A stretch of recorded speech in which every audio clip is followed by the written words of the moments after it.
we knew that Jake would potentially take a fight this side of the year. I think I was the first one to say about 3 or 4 months ago that fight was agreed between Gervonta Davis and Jake Paul.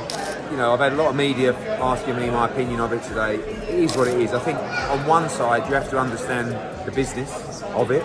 Today we are diving into the breaking news that has the entire combat sports community buzzing. Jake Paul is set to face Gervonta Davis in an exhibition fight scheduled for November 15th, and none other than Hearn has given his thoughts on this spectacle. Now before we jump in, make sure to hit that subscribe button and tap the notification bell so you never miss an update. We bring you the real conversations behind the headlines, so do not forget to like the video and drop your predictions in the comments because this one is going to be wild. The idea of Jake Paul stepping in with Gervonta Davis is already causing shockwaves. On one side, you have a YouTube star turned professional fighter who has proven critics wrong time and again. On the other, you have one of the most feared lightweight punchers of his generation. Hearn's reaction is layered with skepticism, curiosity, and blunt honesty. Each of his statements needs to be unpacked because what he is saying goes beyond just boxing. It touches business, legitimacy, and the blurred line between sport and entertainment. Let us go through this chronologically, starting with the first big statement. The BoxiHub interviewer sets the stage by saying the big news is Jake Paul versus Gervonta Davis, clarifying it is not a real fight but an exhibition scheduled for November 15th. Hearn immediately reacts by saying that it is interesting going from heavyweight to lightweight very quickly. At first glance, that may seem like a throwaway remark, but it is actually a layered critique. Jake Paul has been operating in the cruiserweight range, walking around over 200 pounds, while Gervonta Davis is a lightweight who has competed around 135 pounds. When Hearn says it is interesting to move from heavyweight to lightweight, he is exposing the absurdity of the weight gap. In real professional sanctioned boxing, this type of matchup could never be licensed. It is simply too dangerous to pit a naturally much larger man against someone who fights at the lower weights. What makes this intriguing is that Hearn is not denying the attention this will get. He is pointing out how different this setup is from legitimate competition. Exhibition fights exist outside of standard regulations, allowing promoters to pit names together that fans never thought they would see in the ring. From a business standpoint, it is genius because you can sell an event based purely on curiosity. From a sporting perspective, however, it makes little sense. Gervonta Davis has built his career on power and explosiveness at lightweight. Jake Paul has built his own on physicality and learning the craft as a bigger man. Putting the two together is less about competition and more about spectacle. This is why Hearn's tone is both mocking and intrigued. He sees the mismatch and points out the size jump from heavyweight to lightweight, but he also knows fans are going to buy into this. The fight sells itself. Whether people view it as a circus or as a legitimate test of skills, the size disparity ensures controversy, and controversy always drives pay-per-view numbers. Hearn's remark frames the entire discussion. This is not a traditional fight. This is an exhibition where normal boxing rules are bent to make something marketable. Big news, Gervonta Davis versus Jake Paul. Not a real fight, an exhibition fight. Yeah, I mean, it's interesting going from heavyweight to lightweight very quickly. Hearn continues by explaining that people should not be surprised because they knew Jake Paul would take a fight before the end of the year. He even says that he was one of the first to mention 3 or 4 months ago that the fight between Gervonta Davis and Jake Paul was already agreed. This statement is crucial because it gives insight into the behind-the-scenes nature of boxing business. When fans hear announcements, they often assume deals are made quickly and spontaneously. Hearn reminds us that most of these spectacles are plotted months in advance. Negotiations happen quietly, contracts are reviewed, and when all the stars align, the public announcement comes. By saying he was one of the first to bring it up, Hearn is also highlighting his insider knowledge. As one of the most powerful promoters in boxing, he is in constant communication with networks, managers, and fighters. If he knew this fight was being put together months ago, it shows that the chatter surrounding Jake Paul has not slowed down behind closed doors. Despite criticisms from purists, Jake remains a valuable commodity because he can attract eyeballs like few others in the sport. Hearn's statement also reveals the calculated way Jake Paul has been building his career. While fans may think he is chasing random fights, the reality is that his team is strategically positioning him to stay active, make headlines, and generate revenue. Choosing Gervonta Davis for an exhibition may seem shocking on the surface, but Hearn implies that this was in the works for a while, which means it was planned with both business and entertainment value in mind. The fight is not about weight classes or rankings. It is about headlines, and in that regard, Jake continues to succeed. We knew that Jake would potentially take a fight this side of the year.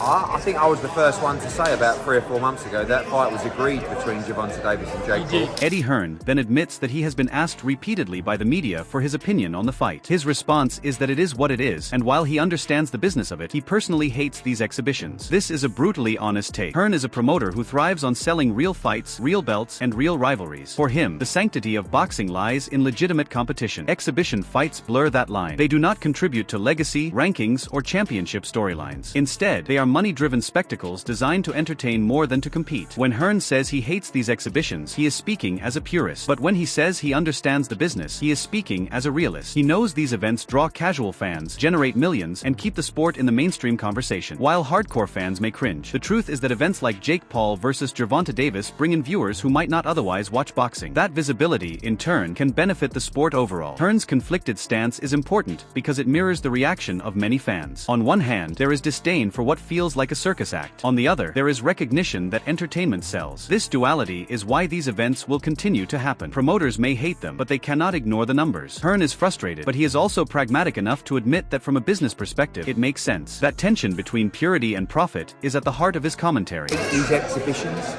I hate these 14-ounce gloves. I don't know what it's going to be, but you've got Jake, who's a 210, 220 pounder fighting 135 pounds. When Eddie Hearn addressed the idea that calling this fight a bit weird was fair, he was speaking on behalf of many fans who see the whole spectacle as outside the traditional spirit of boxing. Yet, at the same time, Hearn admitted he could not be a hypocrite. Why? Because when a fighter like Gervonta "Tank" Davis is being offered $20, $30, or even $40 million to take a fight outside of the conventional path, who in their right mind would refuse? If the other option is taking a fight with someone like Lamont Roach for $7 or $8 million in a risky 50-50 bout, then the reality of prize fighting comes into play. Fighters are not just athletes, they are businessmen, entertainers, and providers for their families. What Eddie was really saying is that the lure of life-changing money trumps the purest idea of what boxing should be. This is the core of the sport at the elite level, the collision between legacy and economics. People scream that this fight is not pure boxing, but the fact remains that no boxer alive, given such an offer, would turn away from the table. The purity of competition always bows to the power of money when the numbers are this big. Hearn's honesty here highlights the exact conflict in modern combat sports. Fans want authenticity, but fighters are forced to choose the paycheck. In this case, Tank's choice is obvious.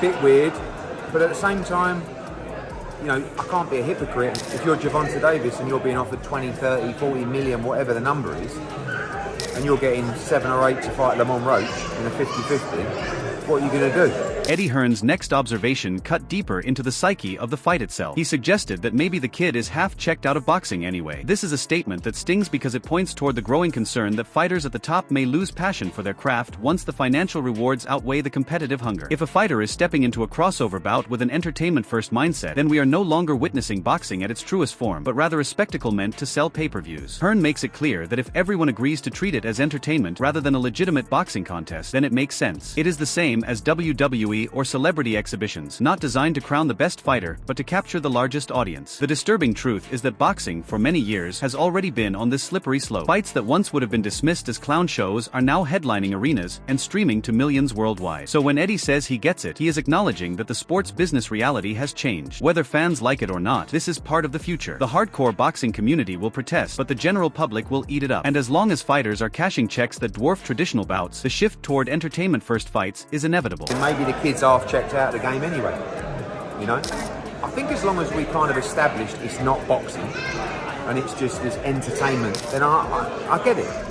Then came Eddie Hearn's statement about how the fight itself could potentially change things. He admitted that if Tank beats up his opponent badly, the whole perception of this crossover event could flip on its head. Maybe it would deter future fighters from blurring the lines between boxing and spectacle. Or maybe it would make it even more intriguing for the public. Hearn confessed, "I just don't know what's going to happen." And that's precisely the intrigue. That's what makes this fight so unusual. It has the unpredictability of chaos. Unlike a normal boxing match, where skill, form, and statistics largely predict the outcome, this one carries a wild energy that anything could happen. And still, Hearn circles back to one undeniable truth. Money is money, and the game is the game. That phrase defines everything about modern combat sports. Fighters play the game for survival, fame, and riches, and the rules of the game are dictated by audience demand. If the fans are willing to pay for unpredictability, then the promoters and fighters will always deliver it. Hearn's honesty here is refreshing because it admits what so many try to hide. Boxing has been reshaped into a business where money overrides everything, including legacy. Fight probably does change things a little bit now because I don't know,